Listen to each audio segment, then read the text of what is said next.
हिंद विद्यार्थियों, मैं रामनाथ सिंह पटले अपने नए यूट्यूब चैनल मासाब जी में आपका स्वागत करता हूं। विद्यार्थियों, आज के इस कालखंड में हम बात करेंगे जीव विज्ञान विषय के आदर्श प्रश्न पत्र के बारे में, जो आपकी आगामी परीक्षा हेतु अत्यंत ही महत्वपूर्ण है। तो विद्यार्थियों, वीडियो शुरू करने से पहले आपसे आग्रह है, अगर आप पहली बार चैनल पर आए हैं तो चैनल को अवश्य ही सब्सक्राइब कर लीजिए, साथ ही बेल आइकन को भी क्लिक कर लीजिए, जिससे कि आपको हमारे नए वीडियोस की नोटिफिकेशन प्राप्त होती रहे। तो आइए शुरू करते हैं आज का यह वीडियो। विद्यार्थियों, जैसा कि आप देख रहे हैं, यह हायर सेकेंडरी एग्जामिनेशन 2022 क्लास 12 जीव विज्ञान विषय का आदर्श प्रश्न पत्र है, जो माध्यमिक शिक्षा मंडल मध्य प्रदेश द्वारा जारी किया गया है। आपका प्रश्न पत्र 3 घंटे का होगा तथा 70 अंकों का होगा, जिसमें प्रश्न क्रमांक 1 से 4 तक वस्तुनिष्ठ प्रश्न होंगे। प्रत्येक प्रश्न के लिए 1 × 7 यानी 7 अंक निर्धारित हैं। इस तरह 4 प्रश्न पर कुल 28 अंकों के आपके वस्तुनिष्ठ प्रश्न होंगे। प्रश्न क्रमांक 5 से 19 तक आंतरिक विकल्प दिए गए हैं। प्रत्येक प्रश्न के लिए आवंटित अंक उनके सम्मुख अंकित है। प्रश्न क्रमांक 5 से 12 तक प्रत्येक प्रश्न का उत्तर लगभग 30 शब्दों में लिखना है। प्रश्न क्रमांक 13 से 16 तक प्रत्येक प्रश्न का उत्तर 75 शब्दों में लिखना है और प्रश्न क्रमांक 17 का उत्तर 120 शब्दों में लिखना है। प्रश्न क्रमांक 18 से 19 तक प्रत्येक प्रश्न का उत्तर लगभग 150 शब्दों में लिखना है। साथ ही आवश्यकतानुसार स्वच्छ एवं नामांकित चित्र बनाइए। विद्यार्थियों, ये जीव विज्ञान विषय का प्रश्न पत्र है, तो आवश्यकतानुसार आपको स्वच्छ नामांकित चित्र भी बनाने हैं। आइए शुरू करते हैं। वस्तुनिष्ठ प्रश्न। प्रश्न क्रमांक 1 सही विकल्प चुनकर लिखिए। इसके अंतर्गत पहला प्रश्न है, अलैंगिक जनन में जनकों की संख्या होती है। विकल्प ए 4, बी 3, सी 2 और डी 1। तो विद्यार्थियों, यहाँ पर सही उत्तर है डी 1। अगला प्रश्न, बिना निषेचन के अंडाणु का परिवर्धन कहलाता है। विकल्प ए एपोमिक्सिस, बी अनिषेक बीजता, सी अनिषेक जनन और डी अनिषेक फलन। तो यहाँ पर सही उत्तर है सी अनिषेक जनन। अगला प्रश्न है, आकारिकी तथा आनुवांशिक रूप से एक समान जीव कहलाते हैं। विकल्प ए क्लोन, बी युग्मक, सी युग्मनज तथा डी संतति। तो विद्यार्थियों, यहाँ सही उत्तर है ए क्लोन।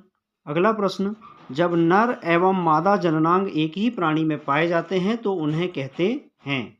विकल्प ए एकलिंगी, बी द्विलिंगी, सी बहुलिंगी तथा डी समलिंगी। तो यहाँ पर सही उत्तर है बी द्विलिंगी या उभयलिंगी।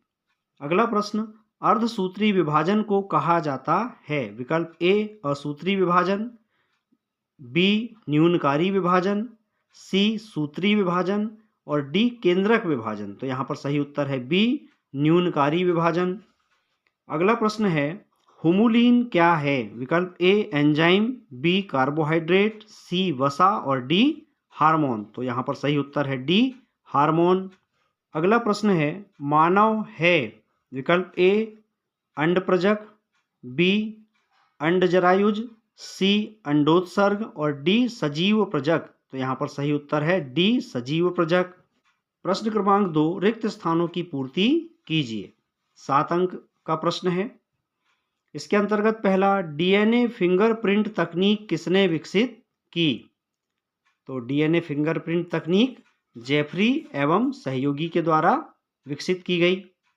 दूसरा, एक प्रारूपिक आवृतबीजी भ्रूणकोश खालिस्तान केंद्र की होता है। तो यहाँ पर हम लिखेंगे 8। तीसरा कवक एवं शैवाल का सहजीवी संबंध खालिस्तान कहलाता है। तो यहाँ पर हम लिखेंगे माइकोराइजा। चौथा, टीकों में संबंधित रोग के खालिस्तान उपस्थित होते हैं। तो यहाँ पर हम लिखेंगे प्रतिजन या एंटीजन। पांचवा, रोग निरोग की श्रेष्ठ जैव तकनीक खालिस्तान है। तो यहाँ पर हम लिखेंगे टीकाकरण। छठवां, टाइफाइड रोग की पहचान खालिस्तान द्वारा की जाती है। तो यहाँ हम लिखेंगे विडाल टेस्ट। सातवां, डीएनए खंडों को खालिस्तान एंजाइम द्वारा जोड़ा जाता है। तो यहाँ पर हम लिखेंगे लाइगेज।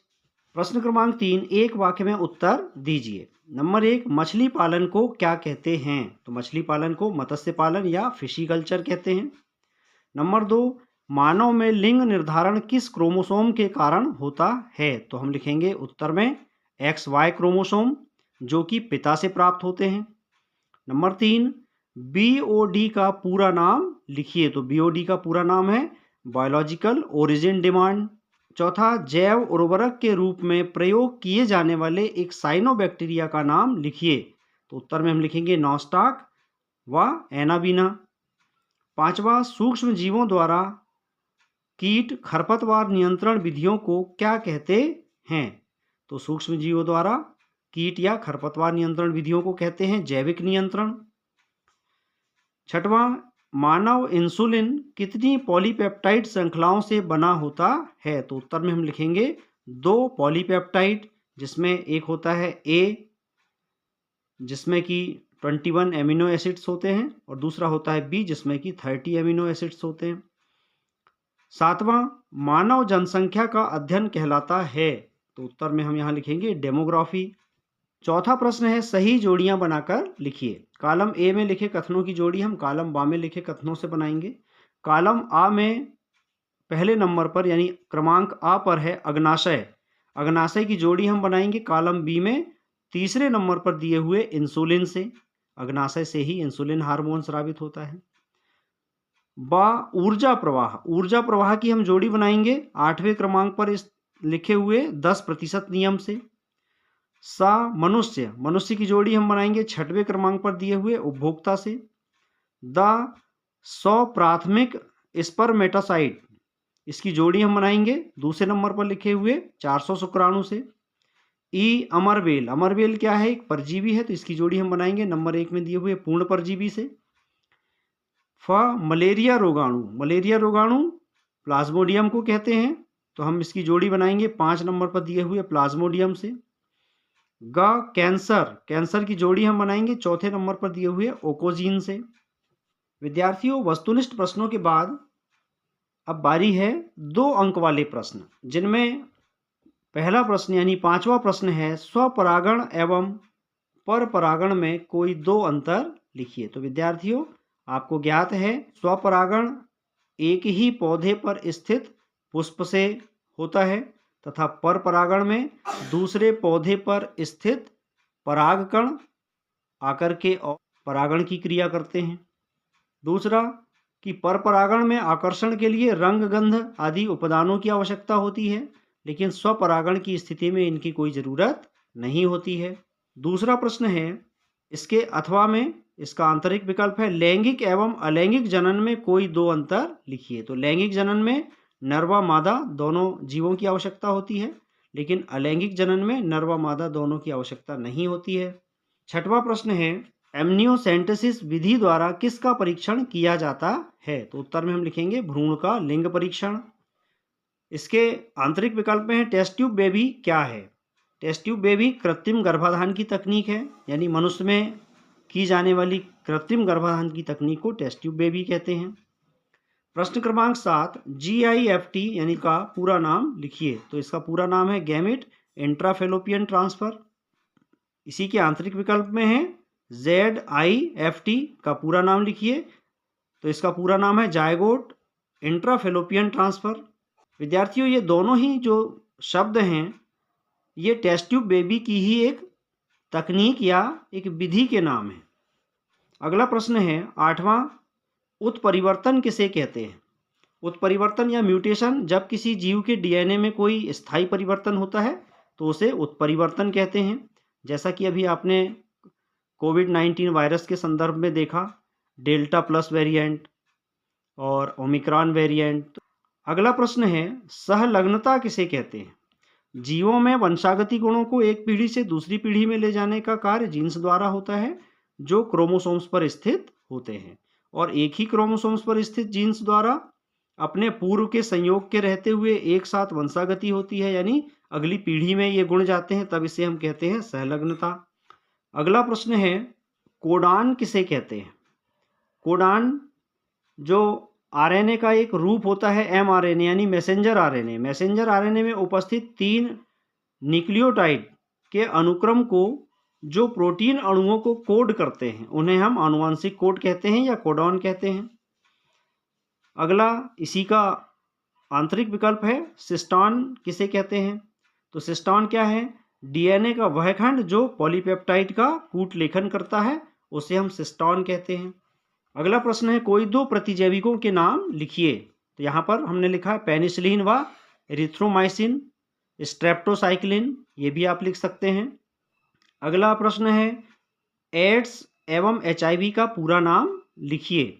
एड्स यानी एआईडीएस का पूरा नाम है एक्वायर्ड इम्यूनोडिफिशियंसी सिंड्रोम और एचआईवी का पूरा नाम है ह्यूमन इम्यूनोडिफिशियंसी वायरस। विद्यार्थियों, आपको पता होना चाहिए कि जो एड्स है ये एचआईवी के कारण होता है। एचआईवी अर्थात ह्यूमन इम्यूनोडिफिशियंसी वायरस के संक्रमण से एड्स रोग होता है। अगला प्रश्न है इंटरफेरॉन को परिभाषित कीजिए। तो इंटरफेरॉन क्या है? इंटरफेरॉन वायरस संक्रमित कोशिकाओं द्वारा उत्पादित वे प्रोटीन जो अन्य स्वस्थ कोशिकाओं को वायरस से सुरक्षा प्रदान करते हैं, उन्हें इंटरफेरॉन कहते हैं। अगला प्रश्न है औषधि व्यसन किसे कहते हैं? औषधि व्यसन यानी ड्रग एडिक्शन। जब कोई व्यक्ति किसी विशेष औषधि के सेवन का आदी हो जाता है तो उसे हम ड्रग एडिक्शन कहते हैं या औषधि व्यसन कहते हैं। जीन गन किसे कहते हैं? तो उत्तर में हम लिखेंगे परपोषी कोशिकाओं में विजातीय डीएनए को प्रवेश कराने हेतु प्रयुक्त युक्ति को जीनगन कहते हैं। अगला है जीएमओ किसे कहते हैं? जब किसी जीव को उसके जीन में परिवर्तन यानी जेनेटिकली मॉडिफाइड ऑर्गेनिज्म करके उसका विकास किया जाता है तब उसे हम जीएमओ कहते हैं। जीएमओ का full form genetically modified organism. अगला प्रश्न है शुक्राणु जनन एवं अंडाणु जनन में कोई 3 अंतर लिखिए। विद्यार्थियों, अभी तक हमने 2 अंक वाले प्रश्नों के उत्तर आपको बताए। अब चूंकि समय की कमी है इसलिए हम आपको उत्तर नहीं बता रहे हैं, केवल प्रश्न आपको बता देते हैं। आपके पास जो भी मटेरियल है उसमें आप इन प्रश्नों को अवश्य ही देख लीजिए क्योंकि ये आपकी आगामी बोर्ड परीक्षा में अत्यंत महत्वपूर्ण हो सकते हैं। तो यहाँ पर 3 अंक वाले प्रश्न हैं शुक्राणु जनन एवं अंडाणु जनन में कोई 3 अंतर लिखिए अथवा अंडाणु का नामांकित चित्र बनाइए। अगला प्रश्न है क्या एक बच्चे को रक्त समूह ओ हो सकता है यदि उसके माता पिता का रक्त समूह ए तथा बी हो? लिखिए। अथवा पुरुषों में वर्णांधता स्त्रियों की अपेक्षा कई गुना अधिक क्यों पाई जाती है? लिखिए। अगला प्रश्न है प्रतिजन के कोई 3 लक्षण लिखिए। प्रतिजन यानी एंटीजन, एंटीजन के 3 लक्षण लिखना है अथवा प्रतिजैविक के कोई 3 लक्षण लिखिए। एंटीबायोटिक्स के कोई 3 लक्षण यहाँ पर लिखना है। अगला प्रश्न है खाद्य श्रृंखला एवं खाद्य जाल में कोई 3 अंतर लिखिए अथवा उत्पादक उपभोक्ता एवं अपघटक की परिभाषा लिखिए। प्रश्न क्रमांक 17 डीएनए का वाटसन क्रिक मॉडल सचित्र लिखिए अथवा डीएनए और आरएनए में कोई 4 अंतर लिखिए। ये 4 अंक वाले प्रश्न यहाँ से प्रारंभ होते हैं। प्रश्न क्रमांक 18 पारिस्थितिक अनुक्रमण समझाइए, इसके विभिन्न चरण लिखिए अथवा पारिस्थितिक पिरामिड की परिभाषा लिखिए तथा पारिस्थितिक पिरामिड कितने प्रकार के होते हैं? लिखिए। प्रश्न क्रमांक 19 प्लाज्मिड डीएनए व गुणसूत्र डीएनए में अंतर लिखिए अथवा पीसीआर क्या है तथा इसके महत्व लिखिए। ये 5 अंक वाला प्रश्न है। तो विद्यार्थियों, इस प्रकार आज के इस कालखंड में हमने जीव विज्ञान विषय के आदर्श प्रश्न पत्र जो कि माध्यमिक शिक्षा मंडल द्वारा जारी किया गया है इसकी जानकारी दी। आगामी दिवस में होने वाली आपकी बोर्ड परीक्षा हेतु यहाँ बताए गए प्रश्न महत्वपूर्ण हो सकते हैं, इनका अच्छी तरह अध्ययन कर लीजिए। और पुनः आग्रह है, अगर यह जानकारी आपको अच्छी लगी हो तो अपने सहपाठियों से भी इसे शेयर करें। साथ ही हमारे चैनल को सब्सक्राइब कर लीजिए। अगले वीडियो में हम आपको इसी तरह परीक्षा उपयोगी जानकारी उपलब्ध करा सकें। तो मिलते हैं अगले वीडियो में, तब तक के लिए नमस्कार, जय हिंद।